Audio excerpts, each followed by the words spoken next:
Down here at the Peppermill, it's very, very exciting down here because, of course, we have Christmas coming around and then we've got New Year's, so Vegas is kind of buzzing, and so is the Peppermill, and so is the Vegas Live with Ninon. I have Steve Cutler with me. He's actually one of these men that you really, really have to get to know in the entertainment business because he sets up the Hall of Fame for Las Vegas. Am I saying that right? Well, kind of. Kind of. So you're going to correct me exactly what you do. I'll tell you a little bit about the Hall of Fame. Yes, please. The Hall of Fame really tells the story of the most iconic city in the world, Las Vegas. We celebrate the people that made Las Vegas the gaming and entertainment capital of the world. Yes. So what we do is once a year we have a ceremony where we actually induct people, no different than the Rock and Roll Hall of Fame and the Baseball Hall of Fame. The films and all that goes we on do and on. the films, the people show up, they give speeches, they entertain if they get inducted into the entertainment category. But 365 days a year, it's actually a ticketed attraction that showcases the largest collection in the world of gaming and entertainment memorabilia. So how far back do you go with it? We go back to 1905 when Las Vegas was founded. But the gambling wasn't founded then, was it? No, gambling was legalized in 1931. But there was gambling here in the very beginning. Well, that's like any city, you know, they have the undercover gambling somewhere. Well, we were just an old western city.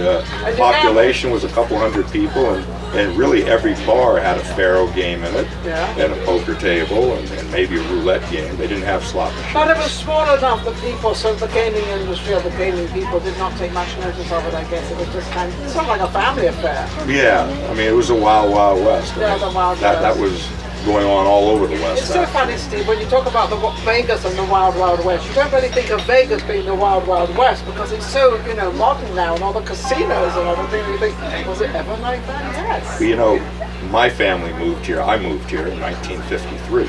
I was a little boy. I was going to say, you're a little one then. I grew up here. And my grandparents and my uncle, they were even here before that. They came in the 40s. So when did you start the Hall of Fame? When did that kind of start? Well, I was a gaming executive for over 20 years. And I always collected gaming and entertainment memorabilia specific to Las Vegas. And when I retired in 1994 from the Desert Inn, I decided to turn my hobby into something. An attraction. Yeah. And it was actually the owner of the Tropicana. Him and I actually brainstormed this idea. I was doing some consulting for him. Wonderful. And we came up with the Casino Legends Hall of Fame. That's incredible. Now, the difference then, when, you know, I remember when the Tropicana was kind of out of town. Yes, it was. Gosh. It was actually, other than the Hacienda, it was the last place out there. Absolutely. And then across the street, if I remember rightly, Jack LaRue owned some land there. Jack LaRue was one of these, do you remember him? Yeah. Well, he owned the land over there. There was actually the casino called LaRue's. Oh, yes. Did you know that? I did not know that. Yeah. No, I did not know that. that. Was back in the 50s. Okay, that's a little bit before my time, hopefully. But anyway. Right next to the sand. Yes, and he bought that land, and then he sold it for an astronomical amount of money, so he was able to continue his gambling. But Jack LaRue was a very good friend of my husband and I, and it was, you know, sort of when you look back and how far out it was, and now it's not far out at all. It's kind of in the middle of town. Oh, it's amazing. I remember the first home that I bought, which was in 1973, was right off of Charleston. And we were right at Torrey Pines by Charleston. Yes. Brand new housing development. It was just built from the ground up for me. And behind my home, it was nothing but desert for as far as you could see. That's right. Remember flying in? Yeah. I mean, there was this little town. So you've seen a big difference. Now, what about your Hall of Fame now? Well, what is happening with it? Because I understand you were just talking about how he used to be at the Tropicana. Tropicana was sold, changed hands. It's now in a corporate, probably. Is it in corporate now, the Tropicana? Yes, yes. And the Hall of Fame is just all in storage right now. And, we're actively looking for a new partner. And we want to reestablish the Casino Legends Hall of Fame. To me, this is something incredible. That if somebody, and you want to be in one of the hotels, right? Yes. Yeah. We want to be in one of the big hotels. You know, it could be it could be any of them, right? I mean, could be anywhere on the Strip. Anywhere on the Strip. The greatest thing about the Casino Legends Hall of Fame is the broad demographic appeal.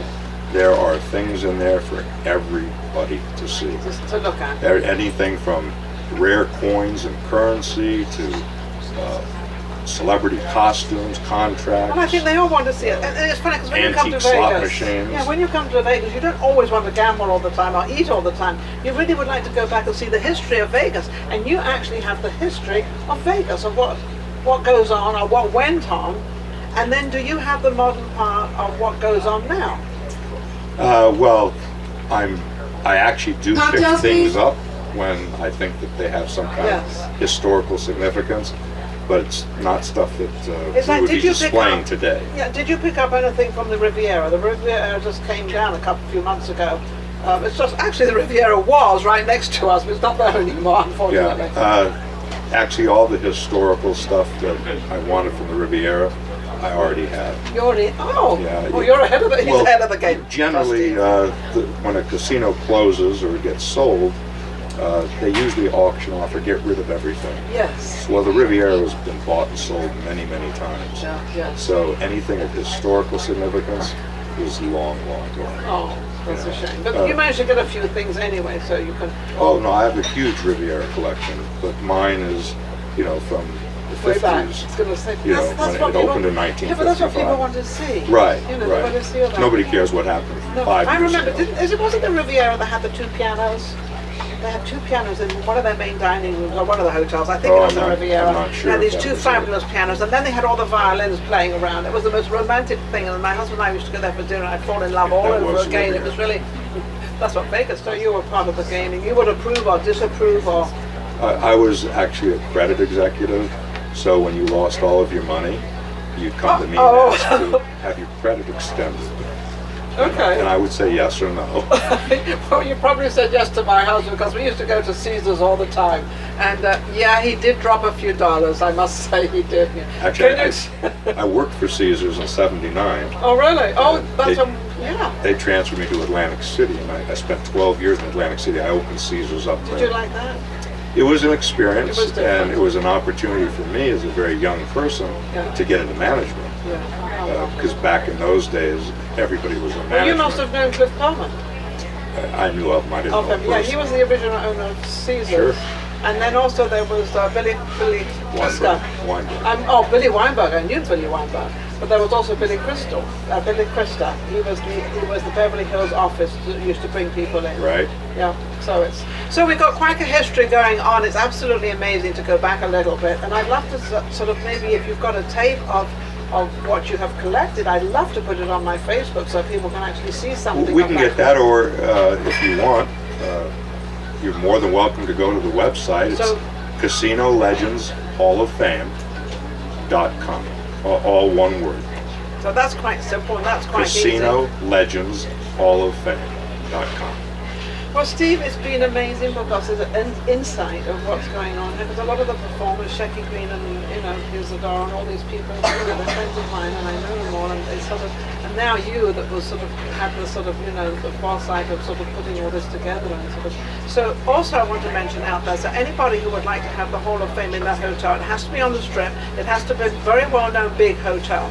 I know some of you out there listening. You've got to be listening because this is what you need. Well, and the greatest thing about this attraction, it has, I've developed 10 revenue streams. So from an investment standpoint for a hotel operator, there's many, many opportunities to generate lots of revenue. You heard it from Steve himself, a lot of revenue. As you said before, in today's Las Vegas, it's so much more than just gaming. Yes. Now people are coming here for dining, they're coming here for retail. They're coming for attractions. A lot of things now. So I think with your attraction of bringing something, and I think in one of the big hotels would be the best place to be because when people come here, they don't really want to travel anywhere else but the big hotels. They want to see all the big hotels and what's going on and what's happening. Steve, thank you so much for coming on my show. Thank you for having me. I look forward to coming back another time. Oh, you definitely will come back. Maybe doing some show and tell. I'll bring some really cool items. And wouldn't that be fun? Oh, he's definitely coming out, Steve. You're definitely coming back. Thank you so much. Thank you. Take care.